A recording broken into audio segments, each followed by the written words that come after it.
Chapter 1 Prologue. What a ridiculous way to ruin a masterpiece. I scrolled through the latest chapter on my phone, watching in real time as Saga of the Divine Swordsman plummeted off a literary cliff. There had been a glorious time when this novel was the undisputed gold standard of modern fantasy. A masterful blend of Miram warriors, high-tier spellcasters, and a futuristic dystopia teetering on the edge of collapse. Every battle had been a meticulously crafted symphony, every twist woven through layers of clever foreshadowing. Now the protagonist was barely clinging to his sanity, and the narrative was barely clinging to coherence. Characters were dying faster than background extras in a war film. Plot consistency had been abandoned like a malfunctioning hovercar on the side of the road, and vampires, bloody vampires, extinct for over 160 years, the author had said. Extinct like the dinosaurs, like common sense, like my faith in this novel. And yet here they were, strutting out of an underground city no one had ever mentioned before, led by a so-called vampire monarch who had apparently managed to evade history, historians, and the basic fundamentals of storytelling. The comment section was already a battlefield, a war zone of betrayed fans, enraged theorists, and desperate apologists trying to glue together the shattered remains of the plot. One reader had written a full essay outlining how this latest development contradicted Chapter 141. Another had given up entirely and was now posting AI-generated memes of Lucifer Windward crying into a bowl of instant noodles. I had to agree. This wasn't just a decline. It was a full-scale literary disaster, a multi-car pileup where each vehicle involved had been carrying fireworks and a deeply confused circus elephant. And it had all started so well. Humanity, crushed under the heel of powerful non-human races, had clawed its way back through sheer grit, technological ingenuity, and just the right amount of reckless arrogance. Elves and dwarves had integrated into society. Magic beasts lurked in the mountains, watching with silent amusement as civilization tore itself apart. The demons had been exiled, the vampires had been annihilated. Or so we'd been led to believe. And at the heart of it all was Lucifer Windward, a prodigy, a force of nature, the kind of protagonist who made warlords rethink their life choices. He possessed a yin-yang body, absurd elemental affinities, and ocular abilities that could strip lesser warriors of their dignity, kneecaps, and in extreme cases, the will to live. He was untouchable, unstoppable. He was ascending. And then the author had decided what Lucifer really needed was suffering. So suffering he received. The Windward family fell. His father perished. His allies crumbled.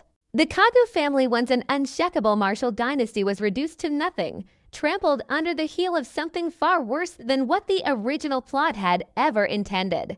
And just when it seemed like things couldn't spiral further, they did. Lucifer, an immortal rank warrior, was thrown against opponents that had no business existing yet. The pacing was obliterated, the stakes rendered absurd, and the careful balance of power that had once defined the novel was now a distant memory. I exhaled sharply and shut my eyes. I shouldn't be this irritated over a novel. But this story had been an escape, a world of thrilling unpredictability, of grand designs and high stakes. Something that had, for a time, made me forget the utter monotony of my own life. Wake up, go through the motions, rinse, repeat. Compared to that, even a catastrophically mismanaged storyline was something. I yawned, exhaustion finally winning at over-frustration. And then, something strange happened. The world around me dimmed not just in the way a room darkens when you close your eyes, but as if light itself had been removed, stripped from existence.